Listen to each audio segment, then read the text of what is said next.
Nothing like a cold cup of coffee. Hello and welcome, bienvenue to the channel Meta Mindset. This is my second channel, and for those of you who don't know, the first channel that I made is a French channel for kids that can be used in the classroom at home, and the focus is brain breaks. There are also videos for vocabulary building in French and also some mindfulness videos. So you can check those out if you're interested. I also have this second channel where I post videos about things that I want to share. They could be personal things, they could be things about teaching, and things that I'm learning, things that I'm interested in. And so if you're interested in following along, click that like button, subscribe. If you click the bell, you'll be notified when new videos come out. This is a coffee chat, and what I do during coffee chats is I talk about my life updates.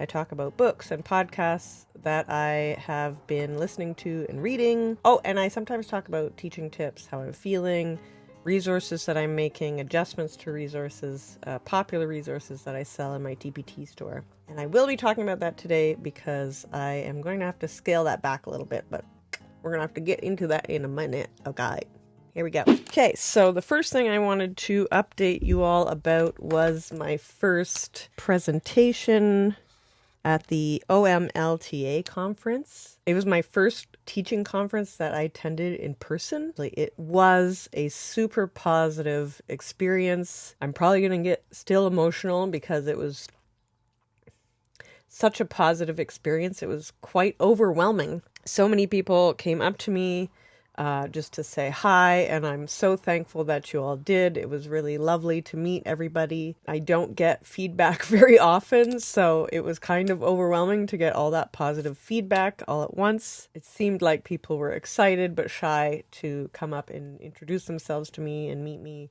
and say thank you for all the videos that I've made. And those videos are used all over the world. I might do a little update on that right now because I was talking with my mom actually this morning, saying that I really wish I could make more videos, but they are very time-consuming, labor-intensive, and I'm a full-time grade 1 teacher in a French school here in Windsor, Ontario, and it takes a lot of my energy, and I really working on making sure that I'm okay myself in the past couple years, and so I've really scaled back the amount of videos that I've been making because they do take up a lot of time. So trying to learn how to relax and take my time and do what I can to take care of myself and then share with all of you, because I think I was concentrating too much on all of that and it was affecting me in negative ways. So that's why I've kind of scaled that back. And also the fact that this channel doesn't really make any money, and I'm spending some of my own money or any money that I make on the YouTube channel to pay for the music, the sound effects, and pay for the animations and all that sort of thing. So kind of pays for itself, but it doesn't really make a profit. And I guess I could show you guys that right here. Let's go to revenue. Estimated revenue for the month, $41. Yeah, so it's really not that much money. And I think people would be surprised. A couple years ago when I was doing supply teaching, the student said, "If you're a YouTuber, what are you doing here?" I was like, well, it doesn't really make very much money. And he was like, oh, very disappointed to hear that. Get a lot of views, but not so much revenue. These videos are made for children, and there are restrictions on YouTube for advertising and all that. And that's how you make money on YouTube, is from the advertisements. So the point really isn't to make money. It does help with motivation, and it does help pay for everything and help me prioritize my time. So anyhow, that's just the truth of it all. So yeah, my presentation went well. There was about 70 people in the room. They seemed very engaged, very happy to be there. I wish I had more space. Somebody had told me that if I had put that Kate Dumichel, was Meta Mindset in the bio, I probably would have had 2 presentations or a much bigger room to do my presentation in. As I said before, it was my first conference, so I didn't really think about that. I was just concentrating on the presentation. I was super nervous. Everybody was super kind, and I also made a mistake in one of the slides. Une faute d'inattention. Now, because I made that mistake, I'm sure everybody will remember that information. Yeah, I made a little mistake, but not a big deal. And another reason why that weekend was so overwhelming for me was because I found out the day before that I got into the master's program, and I was super happy. I still am, but I'm going to get into that. Sure, but I feel very happy, but also scared for the change. And I'm just, I think, starting my end of the year grief process early this year because of it, because I took a sabbatical and I will not be teaching at my school next year. I will be in British Columbia doing the master's program. So I am focusing on applying for jobs, trying to find a place to live. I mean, it's all very exciting and very scary at the same time. Goes back to another one of my coffee chats from before where I talked about how this year I feel like I need to move towards discomfort so that I can grow. A big change like this is definitely uncomfortable, although it is exciting, and I am very happy that I get to do it because I think it'll be so good for me. I'm just a little bit sad that I'm going to be away from all my family and friends, and I won't get to watch the kids at my school grow up anymore. I have a lot of good memories, and those will be in there, but anytime I leave my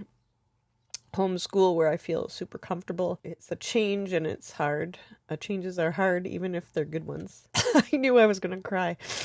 Basically, coffee chats are just for me crying on the internet. So I am moving to BC probably in August so that I can start the master's program in September. People have asked me if I will be sharing information about that, and definitely I will be sharing about my experience. Something else I hadn't planned on mentioning, but I probably should, is that because I will be moving to British Columbia, the Vancouver area, I will no longer be selling Meta Mindset shirts. They are available on the metamindset.com website. So if you go here and go to the store, if you go to t-shirts, there are stickers there too. They are on super sale right now. They used to be $20. I want to get rid of as many as I can before I leave because I will not be able to sell these in the future because I won't bring those with me. Yes, the shipping is expensive, but shipping is expensive. I do not get a deal. I am a one-person show. I do this on the side. There are only specific sizes and colors left, so you'll just have to take what's there because I will not be making a new order. So yeah, I just want to put that out there so that if anybody's interested, they can go and get a shirt if they'd like. The second thing that I wanted to talk about is the Insight Timer meditation mindfulness app that I use. I have been in contact with some people that I met at the OMLTA, and we've been talking about this type of thing, so I just wanted to share it with everybody. I've been doing that daily pretty much for this whole year, and it's been very helpful. And I sometimes join challenges that are for free. I use the free part of the app. You can pay as well. You get different benefits, I guess, for paying. But yes, I've been doing that on the daily, and in January I did an intention setting challenge, and every morning during the week I post a video of me either dancing in the classroom or singing in the car, and I put a quote and I put my intention for the day. So if that's something you're interested in following along with, that's on Instagram. So yeah, I already mentioned that I'm grieving the end of the school year already. I'm feeling really sad. I'm also feeling quite burnt out.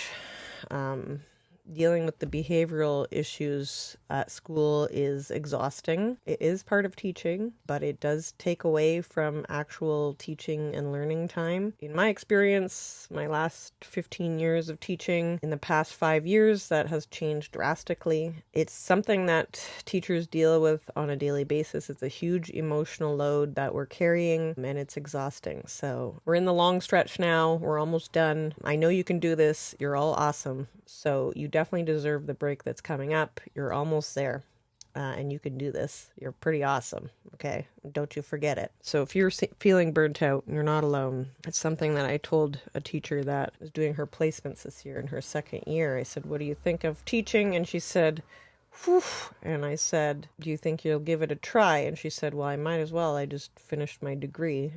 And I said, yeah, but I just want you to know that teaching doesn't really get any easier. Like, what you see at the beginning is like what you get. And yes, you gain experience, you learn how to deal with things better, but that doesn't make your job easier. So it's something to keep in mind when you're becoming a teacher. Because it's a super duper hard job, and there are a lot of cuts happening in education all over the place, and it sounds like it might only get harder. So yeah, taking care of yourself is super important. Exercise is one of the ways that I do it. It helps me out a lot. I know it helps my brain work better. It helps me regulate my emotions better. It helps me sleep better. Helps me think better. And so that's one of the major things that I do. The other major thing I do, as I mentioned earlier, is I do mindfulness and meditation every day. That's been very, very helpful for me to help me slow down and be more thoughtful and more intentional and more authentic. So that's two of the major things that I do, along with listening to music and singing and trying to spend time with family and friends, because I find that helps me recharge my batteries, along with some alone time. So another two things I wanted to mention. I mentioned these last time, but I'm working through these books slowly. This one has been a real, what's the word? It's really making me think. And I have thought this way quite a while about language acquisition. I find it very interesting, and even though I'm only through 2 chapters and the introduction, I recommend this book. It's written for teachers, and it's a primer, so it basically sums things up. It's very information dense, very succinct. There are a lot of good questions in here, a lot of great explanations. Highly recommend this book. The other one that I'm still working on, I'm almost done, is this graphic novel. Highly recommend it.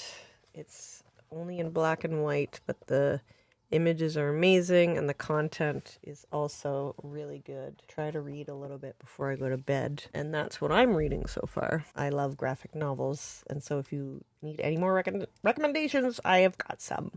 As for podcasts, I haven't really been listening to podcasts, but what I would like to recommend is, if you like watching videos about nature, I made one recently about my favorite bird experience while I was camping. That's on this channel. You can check it out. It's a YouTube channel called Wendy Outdoors. A super cute lady who, I think she's 70 years old and lives on Vancouver Island, and she goes on solo camping trips. For some reason, watching her makes me feel super calm. I love the way that she talks and how positive she is. I just love her. She's so cute. And that's the end of that. The last thing I wanted to mention is that my morning meetings, it's the most popular bundle on my Teachers Pay Teachers store. I have been updating them monthly every year, but I wanted to add the important detail that I will no longer be adding news slides each month in the 2026-2027 year, because I can't promise that I will be able to get to it. I assume I will be super duper busy and not have time to do that. And not only that, I'm most likely not going to be using them next year myself. I won't have the time to provide necessary updates. I will be possibly making small changes if there's a need, or if you request something, I might be able to get to it. And you can always email me if that's the case. My students love these. Right now we're working on the May morning meetings, and it's going great. The kids love doing it now. I highly recommend it. They're designed for kids that are younger, to encourage conversation. I've kind of designed them for the primary student in mind, but if you use them with students that are older, you can let me know how that works out. Anyway, I don't want this to be too long, just a little bit of an update. I hope you enjoyed it. As always, if you have any questions, comments, concerns, you can get a hold of me. Lots of different ways. I'm sure you can figure it out. It's going to be me reviewing all that stuff. You can sign up for my newsletter and you can respond to those if you prefer doing that. I'm the only person that works on Meta Mindset. It's just me. So I'm the only one reading all this stuff. You're getting a response from me personally. Good luck for the end of the school year. I know you can do it. You're almost there. The light is at the end of the tunnel, and the break that's coming, you surely deserve. I am totally sure about that, because I know I totally deserve my break that's coming up, and I'm so excited for it. But at the same time, I'm grieving the end of it. Oh well, life goes on. We only get to work with the kids for a short period of time, and I'm so grateful that I got to be a part of the students in my classrooms year. With that said, good luck till the end of the school year, and don't forget how amazing you are. I love you guys. À la prochaine!